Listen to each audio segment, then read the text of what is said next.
Hello বন্ধুরা, আজকে আমরা চলে এসেছি বাবা লোকনাথের পুজো উপলক্ষে লোকনাথ মন্দিরে। বাবার পুজো দেবো বলে ভোগ নিয়ে আমরা চলে এসেছি, কিন্তু মন্দিরে খুব ভিড় হওয়ায় আমরা খুব ধীরে ধীরে এক এক করে মন্দিরের ভিতর ঢুকে পুজো অঞ্জলি দিয়ে বেরিয়ে আসছি।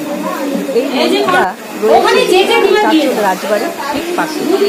শুনেছি বাবার মাহাত্ম্য রয়েছে, তাই আমরা বাবার কাছে